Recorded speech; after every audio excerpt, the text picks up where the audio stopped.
It's really wonderful to see some familiar names tonight. Like Sarah mentioned, my name's Bridger Layton. I'm the Education Programs Coordinator for the Conservancy, and I'm about, I guess, 4 months, almost exactly, 4 months and a few days into that position. And it's been a great, fun time for me because I don't know that I've ever interacted with so many curious people who are really excited to learn about the world around them and the place that they call home. And so it's exciting to get to facilitate experiences like this one with folks like our speaker, Taza Schaming, who is, going to tell us, is going to add texture to our understanding of our valley, I guess. And I think the relationship between Whitebark Pine and Clark's Nutcracker is really fascinating. And so I'm going to go ahead and give you a quick background on Taza, and then she'll take it away. So Taza is, Dr. Taza Schaming is a wildlife ecologist at Northern Rockies Conservation Cooperative, and she's a research associate at Central Washington University. And she's been investigating the impact of the decline of whitebark pine on Clark's nutcrackers, studying the stability and resilience of the Clark's nutcracker whitebark pine mutualism, and hopes to help ensure the persistence of these species in the West. And like I mentioned, she has spent some time in the Methow, and so I'm really excited to hear about her work. And with that, I'll go ahead and pass it on to you, Taza. Great. Well, hello, everyone. Thank you all for being here tonight. Just so you know, right now I am in New York, and so that means it's 10:15 at night. So if I start stumbling over my words, it's only because it's late. So let me share my screen and then we'll dive right in. Okay, can you all see this? Okay, great. So I have been studying Clark's nutcrackers since 2009, so it's been 14 years now. I started this as my PhD project at Cornell, and then realized I have more questions than I could possibly ask in a lifetime, never mind several lifetimes, and so I had to keep going. Though the more I learn, the more I realize we don't know. So I'm glad that I've continued on with this project. I plan to do it for the rest of my life as long as everything works out as planned. I have done the majority of my work initially in the greater Yellowstone ecosystem. And then beginning in 2018, I started doing some work in Washington. And now I've actually transitioned to focus primarily in Washington, though I will continue to do work in the greater Yellowstone.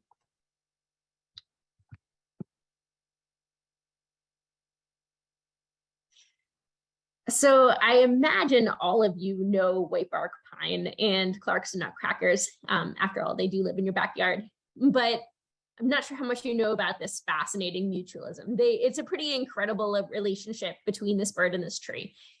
Whitebark pine trees are actually considered obligate mutualists of Clark's nutcrackers.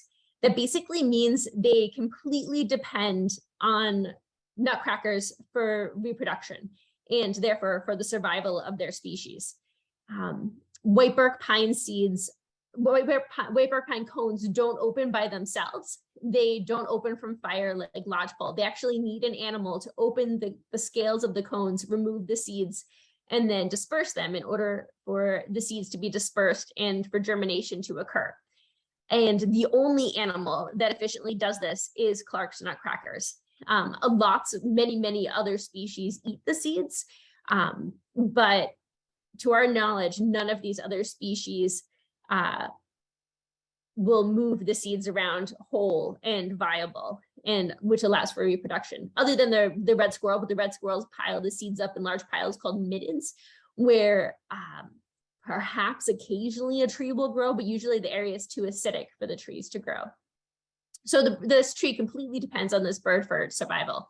Whitebark pine is a really important tree species because of the niche that it holds. It's a keystone species, which means it's pivotal within its community, and it's also a foundation species.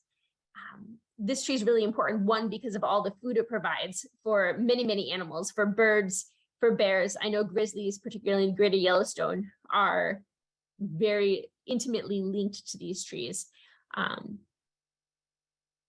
know that in the greater Yellowstone, we know that when the bears go into hibernation, if there's a high whitebark pine cone crop, the bears will go in much healthier, and the young that are born will also be much fatter and much healthier.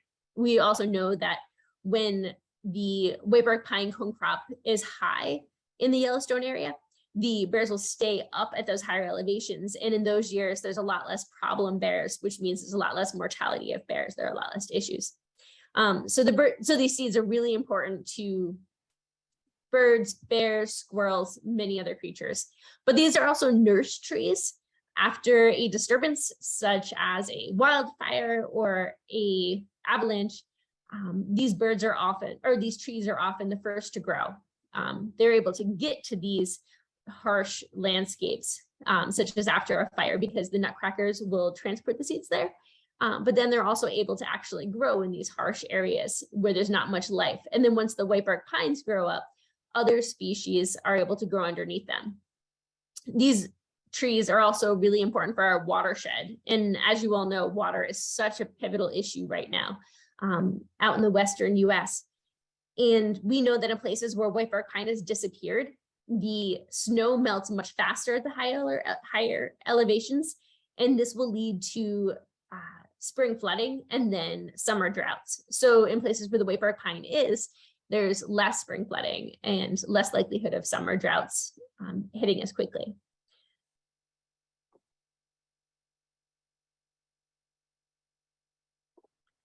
Nutcrackers are pretty amazing. There are two species of nutcrackers in the world.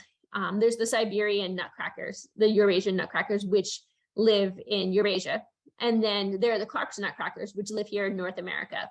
And they live primarily from southern Canada all the way down to northern Mexico. And then from the Sierra Mountains all the way east until about the middle of Wyoming. They're an eruptive species. They will move when there's large scale food shortage. And so these birds have actually been seen as far east as Pennsylvania. But typically we'll only find them out west in the higher elevations. These birds are, one of the reasons they're so amazing is that they plant up to 98,000 seeds per bird per year. When I say plant, I mean cache. These birds will hide the seeds in caches, usually about an inch down, and they'll hide anywhere from 1 to 14 seeds. Sometimes they'll also cache above ground, but the seeds that they cache or hide below ground will often grow into new trees if they aren't retrieved for food over the winter time. These birds will move seeds further than wind, further than rodents, and further than any other seed caching birds in North America. And so they're really important to not only whitebark pine, but to the movement of many other conifer species. They are essential for whitebark pine seed dispersal and germination, but they're facultative mutualists of at least a dozen other species, such as limber pine, pinyon pine, ponderosa pine, Douglas fir, etc. And so these other species can reproduce without nutcrackers, but their seeds certainly aren't being moved as far as they are by nutcrackers.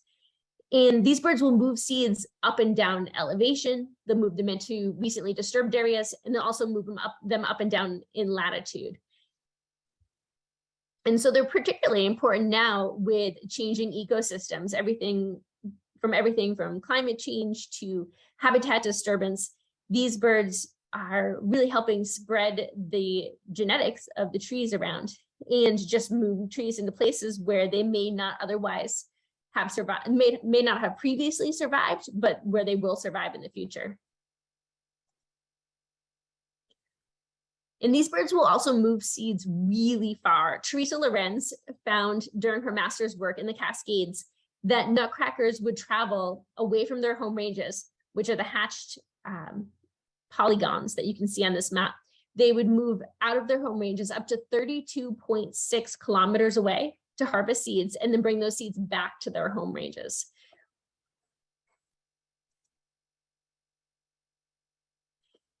Now, like I said, these nutcrackers will eat multiple different kinds of seeds. They're also opportunistic. They're corvids. They're related to crows and ravens and jays. And like all corvids, they will eat many different kinds of foods. They are seed specialists, but they'll also eat baby birds. They'll eat roadkill, rodents, berries, etc. Pretty much anything they can find. But the reason that they're able to survive all winter in the mountains in these harsh areas is because of their seed caches. And if you do, like I said, they'll hide up to 98,000 seeds per bird per year, but they don't actually need that many. One of the reasons they hide so many is that many of their seeds are often stolen by rodents. Sometimes they forget where they are, sometimes they're not accessible. They only need about 10,000 seeds to actually survive over the winter, not including what they would feed to their young. And one of the reasons whitebark pine is so important to these birds is that none of the other species in the Northwest, none of the other species in Washington's Cascades have nearly as much energy as whitebark pine. So even though there isn't as much whitebark pine as there are, say, Douglas fir, the high energy content of the seed is really important. They would need about 10,000 whitebark pine seeds or 200,000 Douglas fir seeds.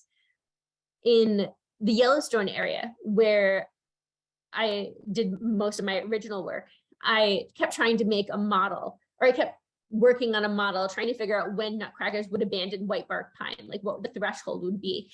And the model kept saying never, never, never.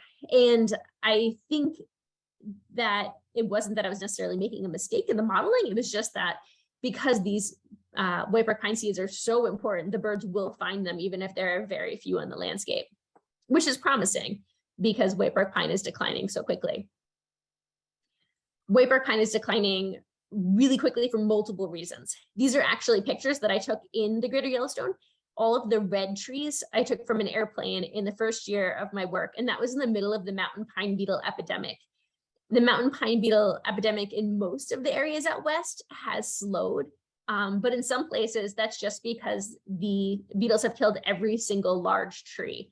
And these beetles will only attack the larger trees. I'm going to say probably about like 6-inch diameter, maybe a little bit less, because they need a tree that has a phloem thick enough for their young to live and survive.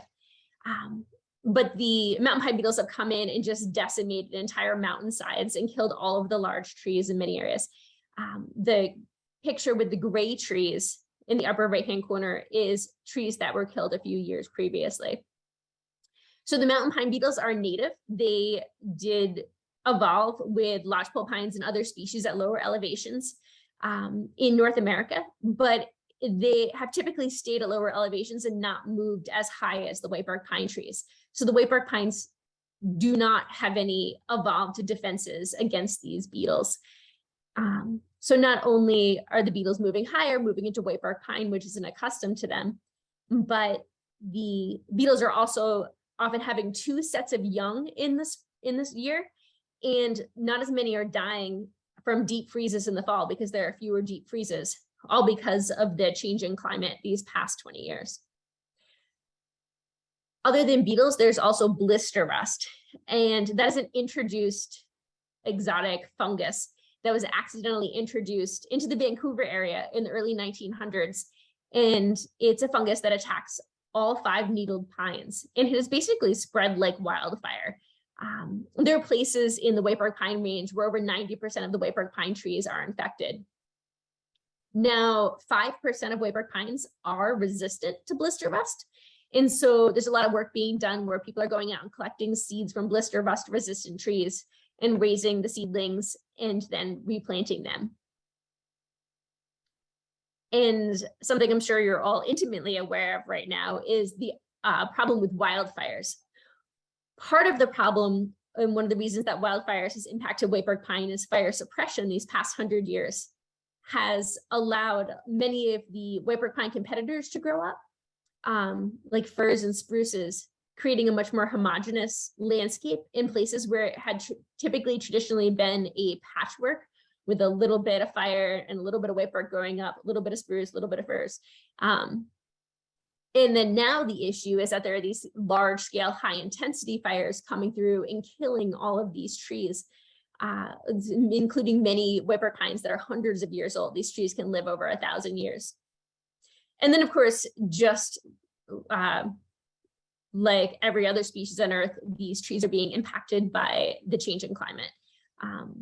The area that they may be able to survive is shifting. historically, there actually were a lot more whitebark pine. If you look back to the period right after the glaciers, people have found that there was drastically higher numbers of whitebark pine. So the fact that we have less now and we are actually moving towards even less is not necessarily the totally pessimistic. Like these birds can, or these trees can survive in the landscape even if there are fewer, but there does need to be enough of them that they maintain this relationship with the Clarks and Nutcrackers. And just really quick, on the map with the orange is showing the average blister rust infection in whitebark pines throughout the entire range. And you can see that up in Northwest Washington in the Cascades, it's about 42%, which is pretty high levels of infection. Lower levels of beetles, about 22% is impacted by beetles. But then of course, these two work hand in hand. In the Greater Yellowstone, where I did a lot of my work, we have some pretty incredible whitebark pine maps. I think that's one of the biggest issues in studying whitebark pine and Clarks and Nutcrackers right now is we really don't have good maps of whitebark pine in the Cascades. Some places, I know just outside of Yakima, where if you look at the GIS maps that we do have, they're only about 50% accurate. Luckily, in other parts of the Cascades, they're much more accurate. But one of the big initiatives we would love to help instigate or support in whatever way we could is just a better mapping of whitebark pine. And we're actually working on developing a citizen science project to start doing that, but that's still pretty far in the future. But in the Greater Yellowstone, Wally McFarlane and Jesse Logan actually flew an airplane over the entire Greater Yellowstone ecosystem at pretty low altitude and mapped all of the whitebark pine and all of the whitebark pine health. Now, this was back in about 2009. And so things have changed. It would be ideal if they could get out there again and redo the map to see how much of the whitebark pine is still alive. If you look at this map, the green parts are the only parts that were pretty healthy.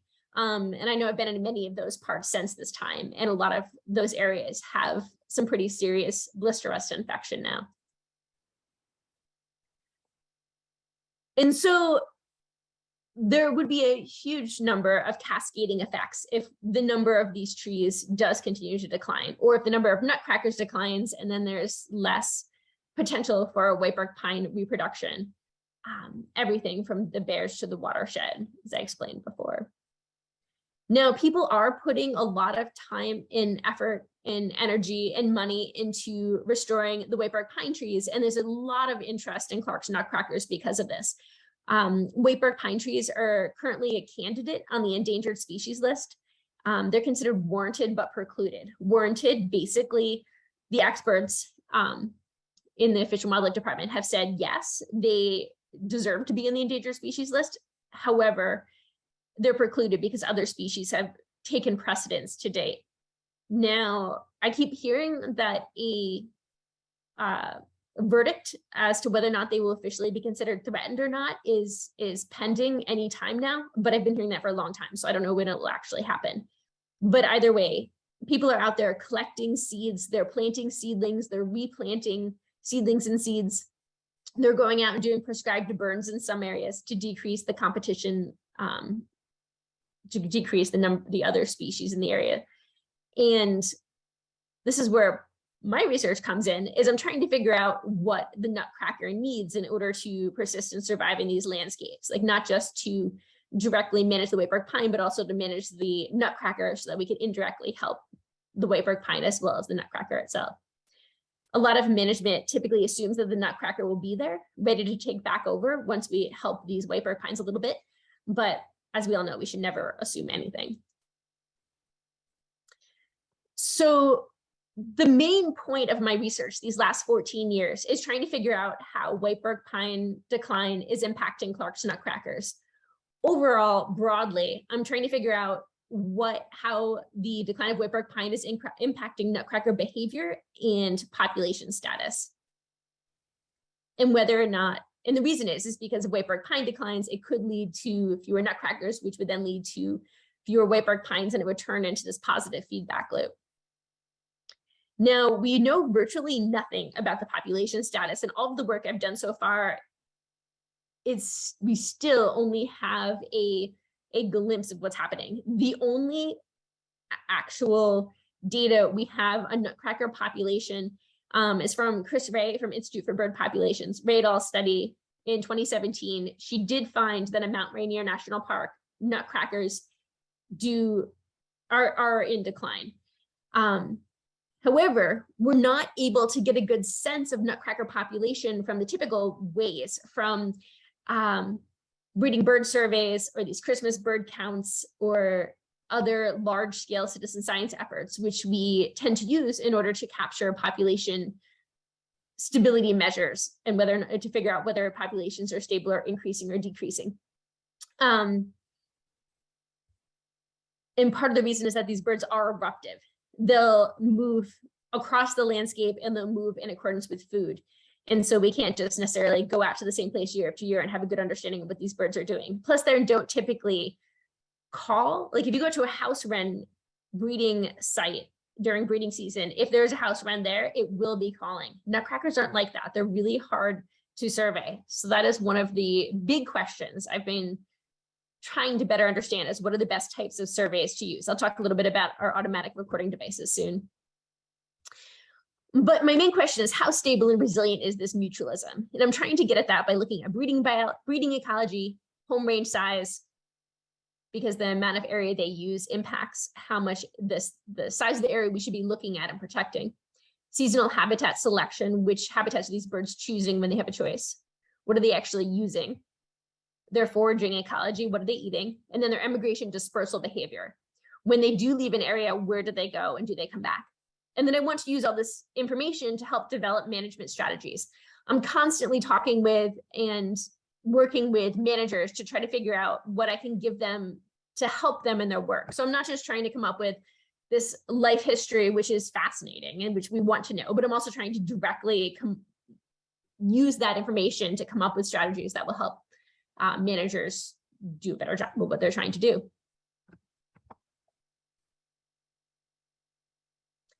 And so since 2009, I've tracked 187 nutcrackers and radio tracked 76 of them. And that's where we would put little radio transmitters on the birds and then follow them around day in, day out. And all of that was done in the Greater Yellowstone.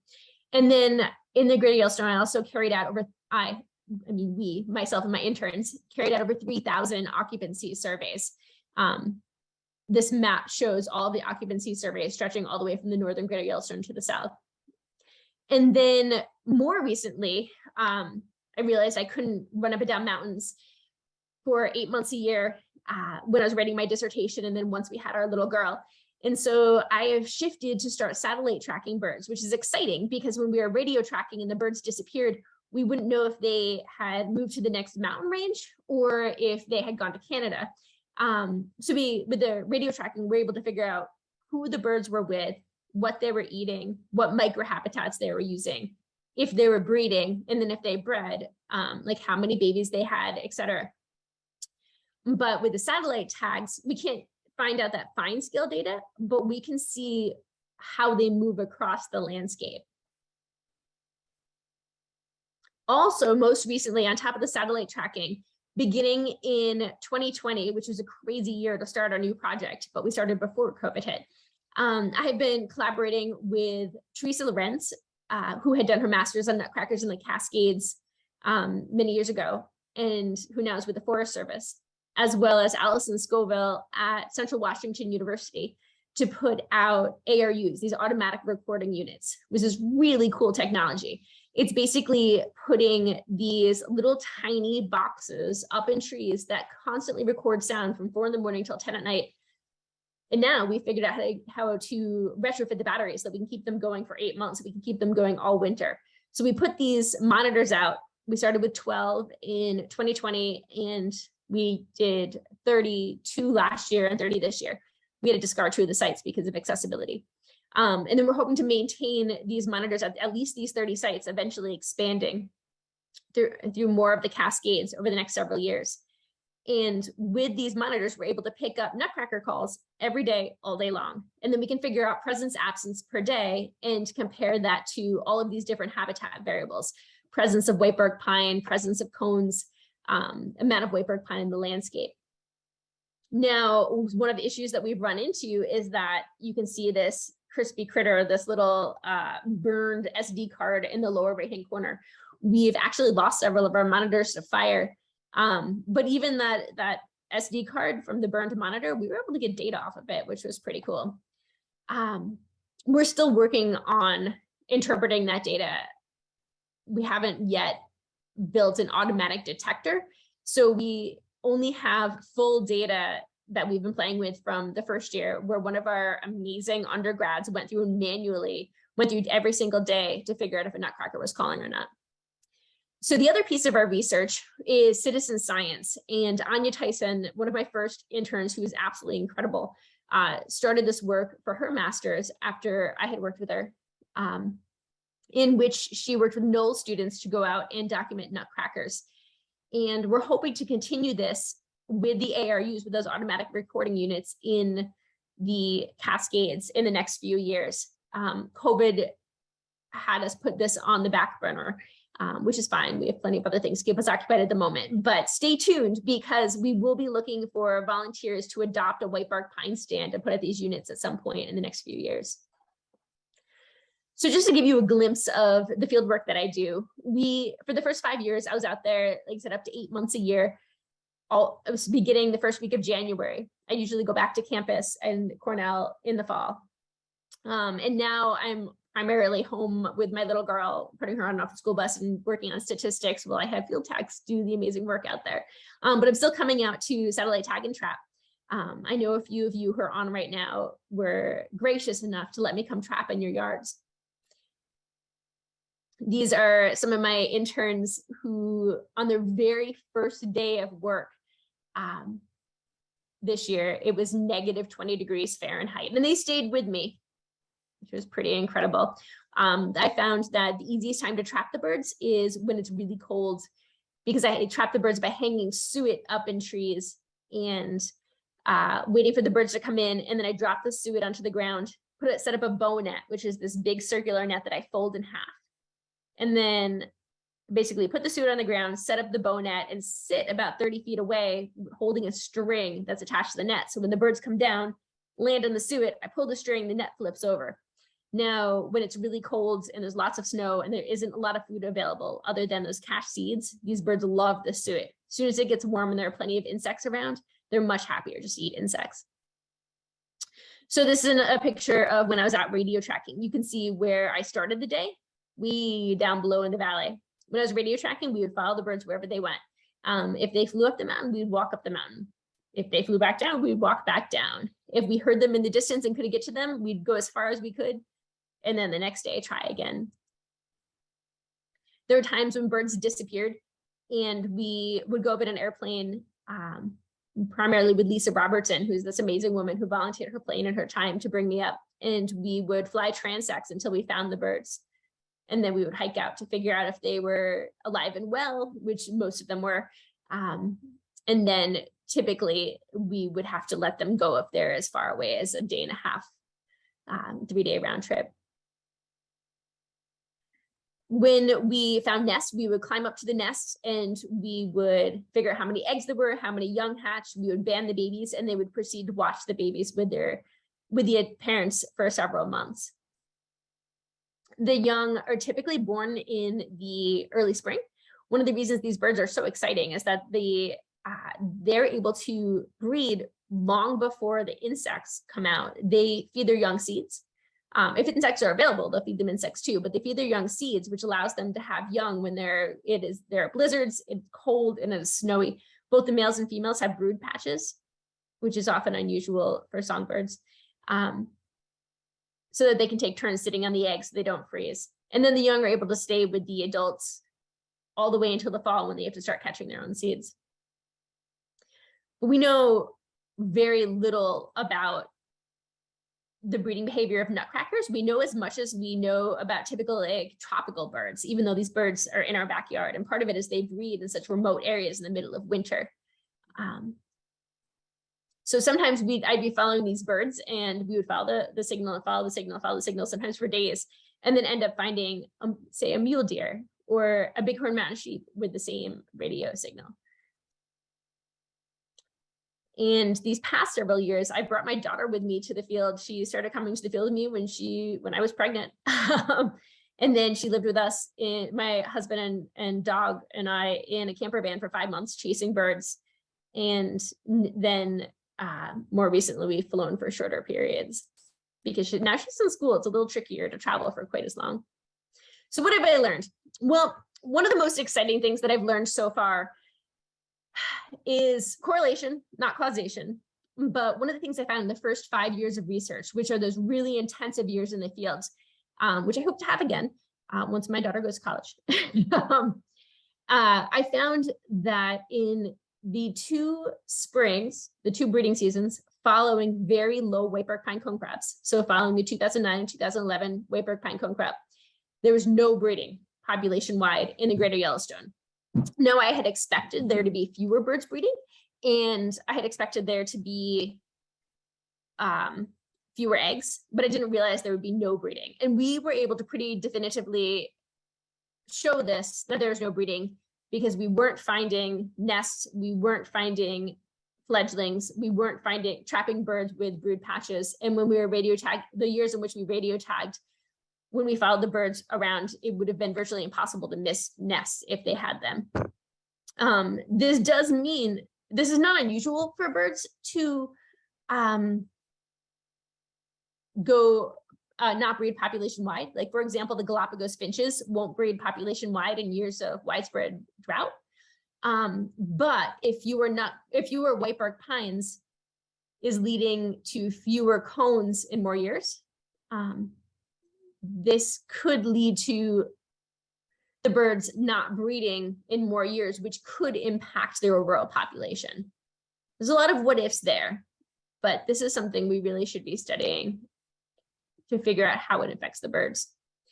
In the paper that I collaborated with Chris Ray on in 2020,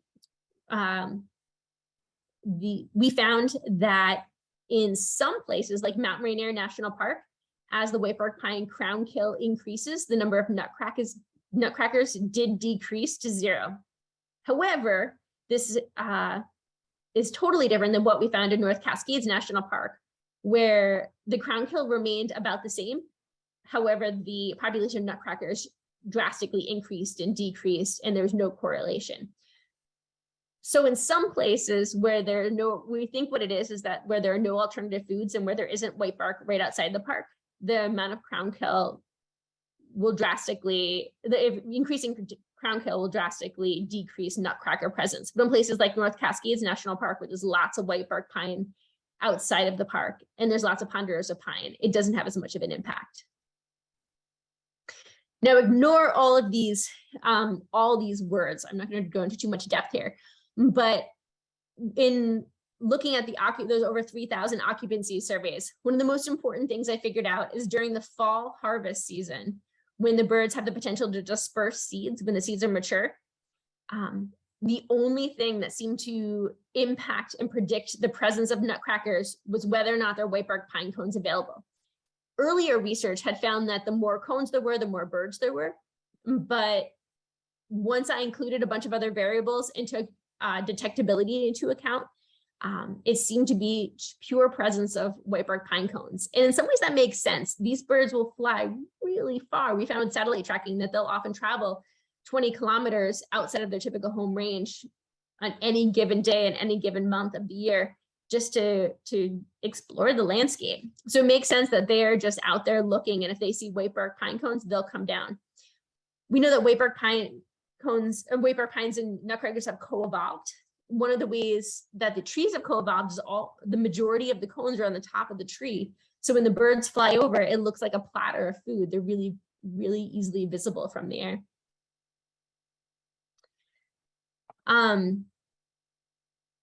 Once again, there are too many words in this slide, but I've never been able to figure out how to put it in one picture. But one of the most important things I figured out from my research, which has since been collaborated and validated by other projects, by other research, is that nutcrackers seem to be really, I don't know if dependent is the right word, but Douglas fir is very important to Clark's nutcrackers. And they seem at least partially dependent on having enough Douglas fir. Like, for example, let me sum up those graphs on top. We've basically found that as the area of Douglas fir increases, the number of nutcrackers will increase and then plateau. But in places where there's very little whitebark pine, there's a much higher variability of whether or not nutcrackers will be there. And then in places where there's a lot of whitebark pine, there's lower variability. They're more likely to be in the Douglas fir when there's whitebark pine around, which kind of makes sense. We also found that the nutcrackers actually selected Douglas fir for their breeding season and pre-harvest season home range. Like, if they have, they're choosing to go into Douglas fir more often than the proportion that it's available in the landscape. Williams et al. Down in Colorado found that Douglas fir is particularly important for non-foraging, for habitat. So they're not going there to eat, they're going there for other reasons. He found that nutcrackers are common in Douglas fir stands regardless of how many cones there were in Douglas fir. And then Alana Clayson up in Canada has done some pretty interesting work, and her suggestion is that the northern end of the whitebark pine range is limited by Douglas fir. So whitebark pine could technically, through her models, live further north, no problem. And so could whitebark pine could, and nutcrackers could, but because Douglas fir stops, it seems that the nutcrackers are stopping and they're not moving the whitebark pine seeds further north.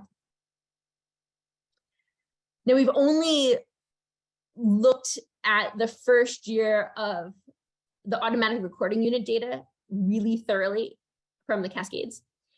And one of the most interesting things we found is that the only reason the nutcrackers seem to be moving from a place where they're not, where these white circles are, into a place where they are, into a new place. So when they're not in an area, then all of a sudden they appear in an area.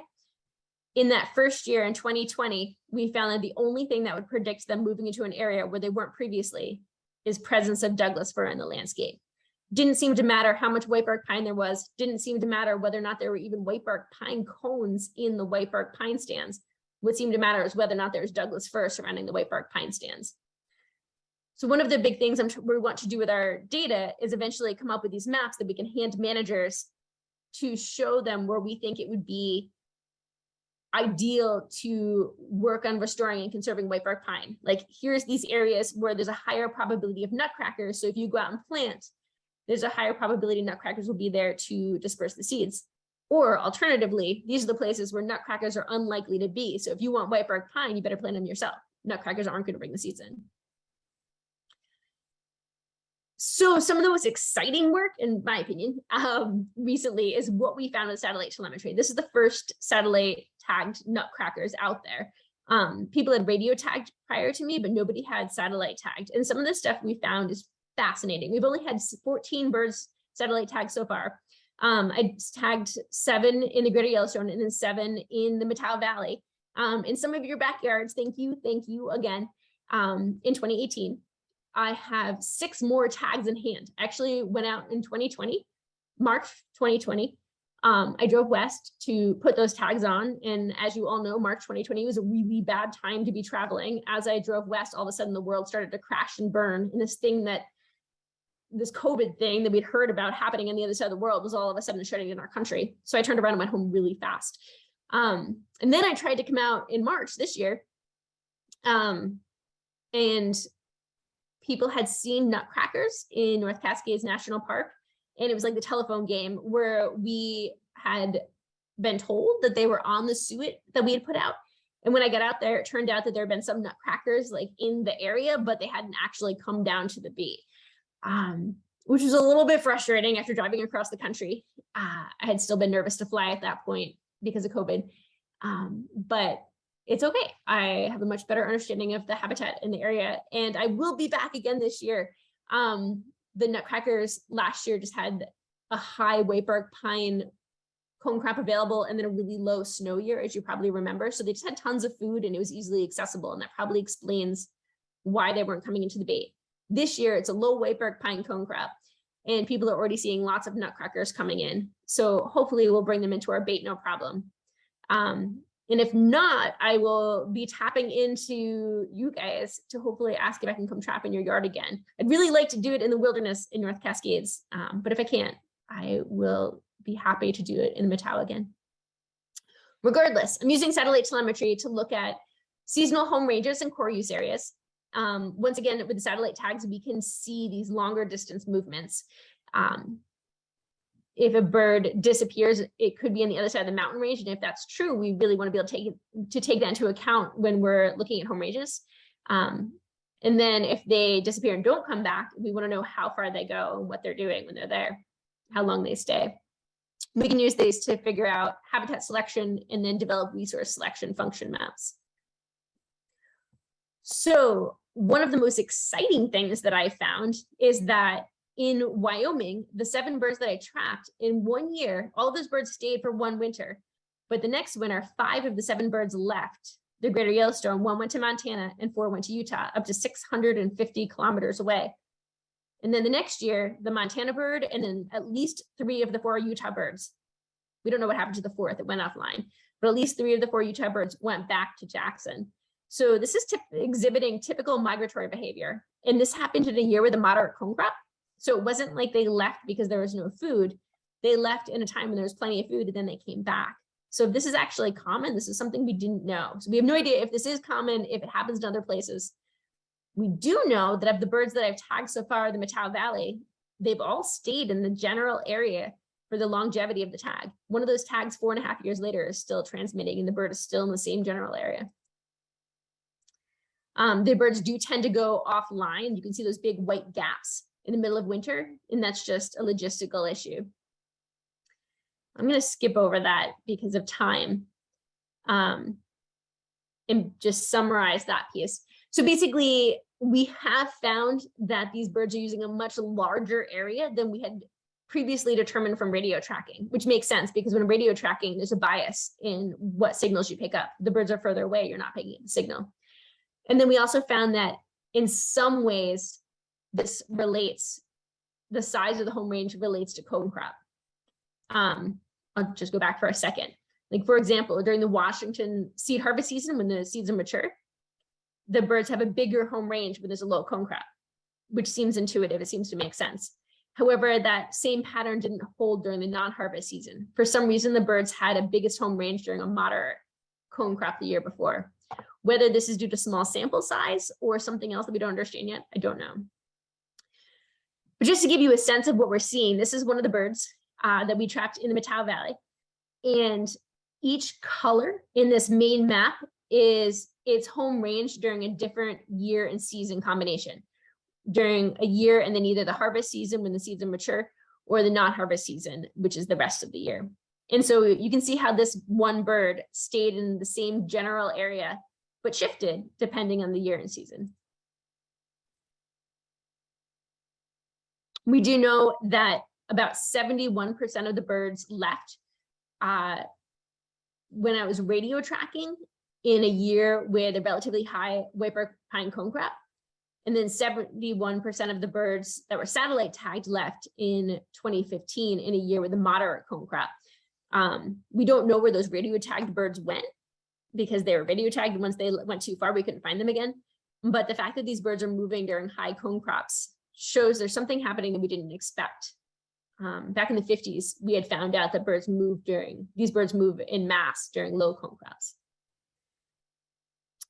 And one of the important things that we did find is that when these birds left, like the ones that went from the greater Yellowstone to Utah, they went to all different ecosystems. Some went to pinyon pine, some went to ponderosa pine, some went to Douglas fir stands.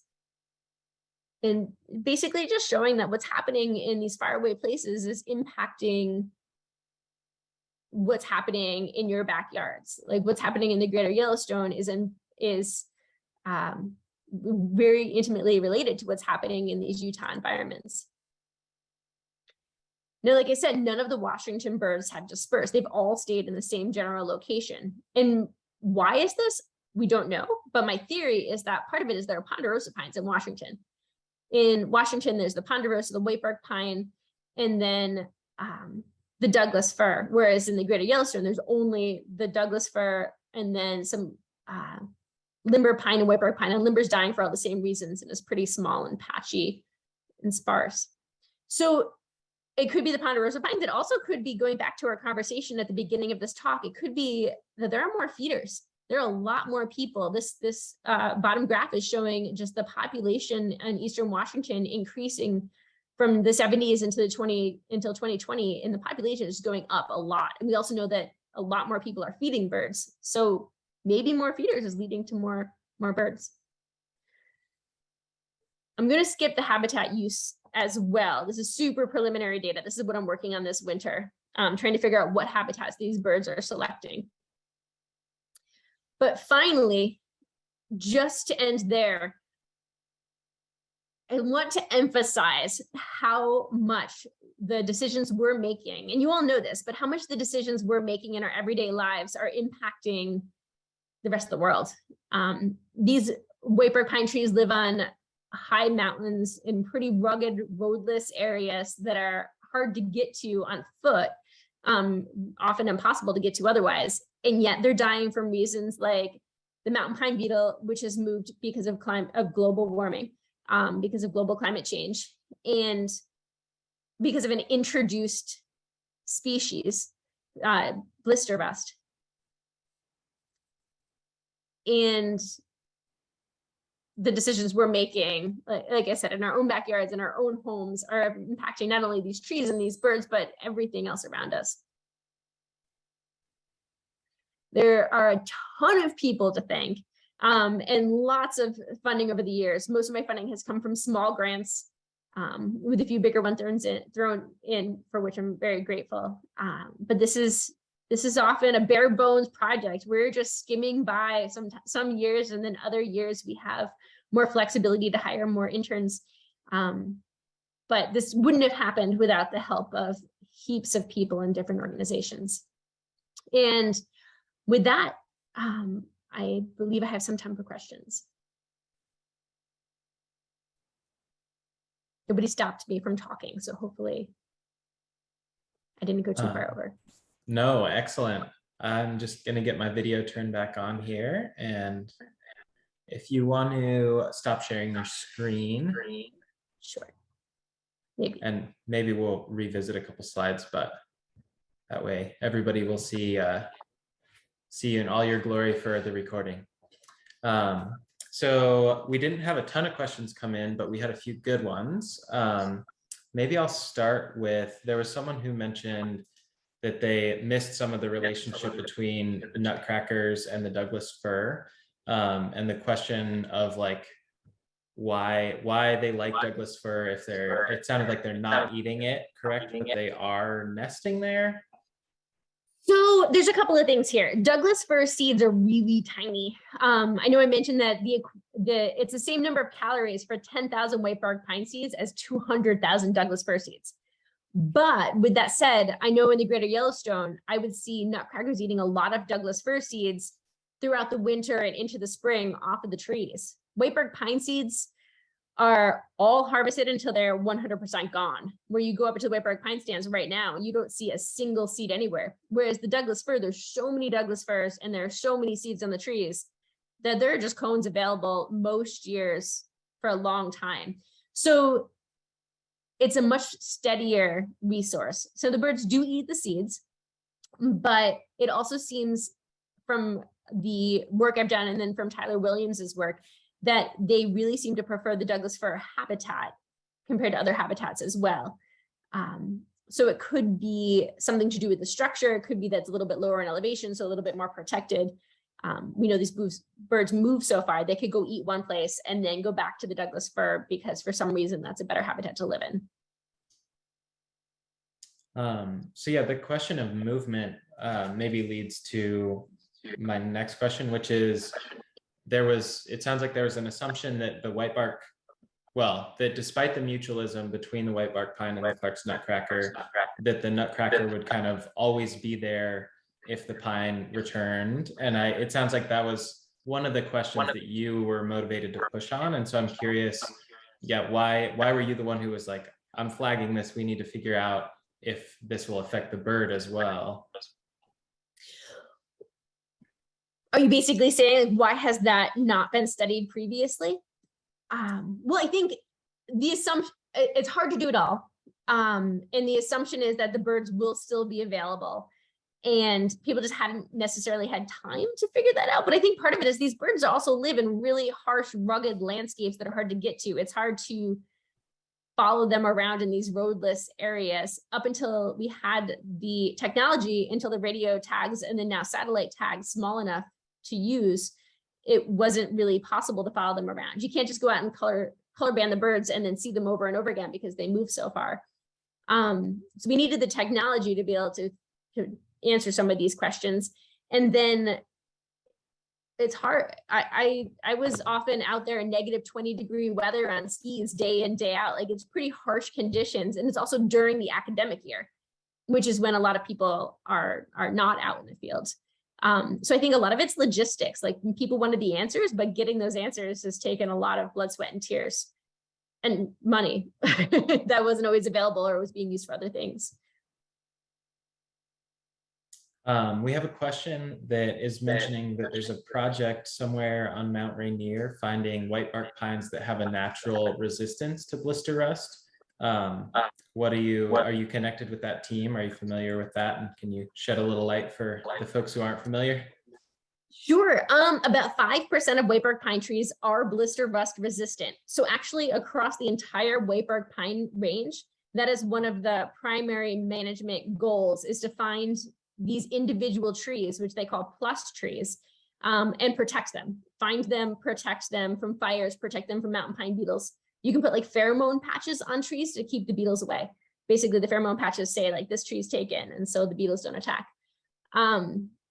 They'll often go out and like wrap these trees in some kind of fire protective silver stuff when fires come through, because these trees are so important. And then they'll go out and cage the seeds so that the birds and other animals can't get to them, and then collect them, bring them into the nursery. So these are super important trees. I don't know about that specific part of the project in Mount Rainier, but that's happening in all the national parks that have whitebark. And I have spoken with the folks who study whitebark at Mount Rainier. We'd really like to expand into Mount Rainier at some point, but one step at a time. We have a question from someone who's wondering if planting whitebark pine in their yard is helpful for the bird. They say they have some ponderosa and they see the birds roll through occasionally. Well, you know, I think the more whitebark pine there is, the better. So if somebody is motivated to find the whitebark pine seeds and seedlings, and you could call nurseries to figure out where they are. There hasn't been a big push for getting folks to plant whitebark pine seeds because most people don't live in places where whitebark pine grows. But you guys are lucky enough to live in some of these high elevation areas where you might actually be able to get whitebark pine to grow in your backyard. So if you can, I would say do it. But just so you know, these trees often take 80 years to reach maturity. So you have to be patient. We have a question about how the nutcrackers interact with one another and how social they are. Wondering, why do I often see them in large groups in the winter? These birds are incredibly social. And this is one of these things that I have not even begun to attempt to parse the data from the radio tracking. We would often see the same mated pair together year after year, which is pretty exciting. We would see the young stay with the parents through the fall, until the fall, but then we would stop seeing the young. So I don't know if they ever got back together in some places where we didn't know. But then we'd often find individuals interacting with different individuals. So like, say one of the males, like AARU, I would often name them after the color bands, would be with a couple of other color banded birds. And then it'd be with a group of 7 unbanded birds. And then it would constantly change. So they're often with their mated pair, but then they'd often change. So they're very social. Part of the reason is that they're not territorial. Even when they're breeding, they're not territorial at all. And they move in search of food. And so often they're moving together because they're all going to the same food sources, and they're keying into each other's behavior to try to find food. Why would you see bigger groups in the winter? I don't know. I don't know the answer to that. Sarah was wondering, do we know how they track down their caches, or are they bad at it and that's why the pines are happy about So it? there's actually been quite a bit of research done in the lab, so in aviaries, and they have found that these birds are so cool. So they'll triangulate from large, what would be the right word? This is where the fact that it's 11 o'clock here is making me stumble, don't mind me. So they'll triangulate from like large objects. And by large objects, I don't mean like a boulder or a tree. I mean like a mountain peak. So these birds will like bury their seeds. Sometimes they'll bury in what are called community caching areas, where they go to like a side of a hill where lots of other birds will also be caching. Other times they'll cache in pretty dense stands all by themselves. But they'll triangulate from like mountain peak to hilltop. And they're really good at finding their seeds. I believe the aviaries have found up to like 273 days later, which makes sense. That gets them all the way through the winter and the breeding season.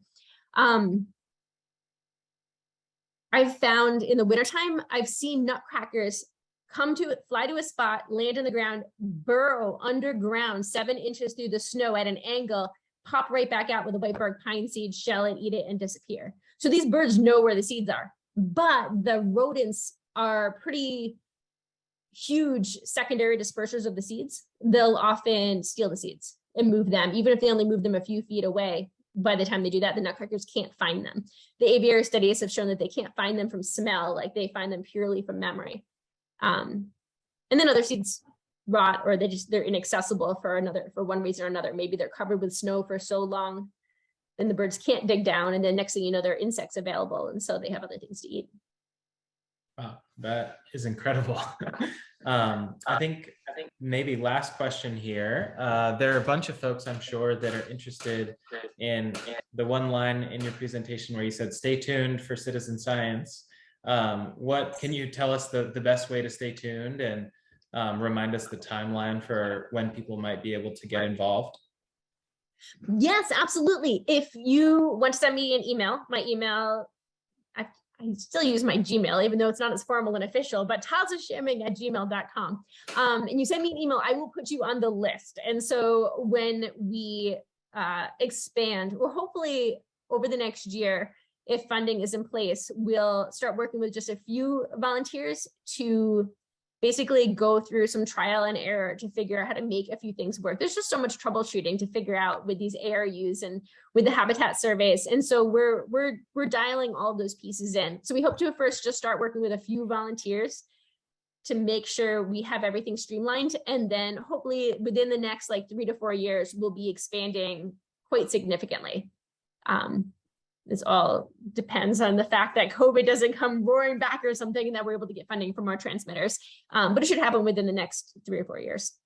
But email me, please. I also have a website that I sometimes update a lot more often, sometimes a lot less, the Nutcracker Ecosystem, nutcrackerecosystem.com. Sounds great. And for anybody who forgets and wants to know this later, feel free to reach out to me as well, and I can connect you to Taza. Yes, nutcrackerecosystemproject.com, I'm sorry.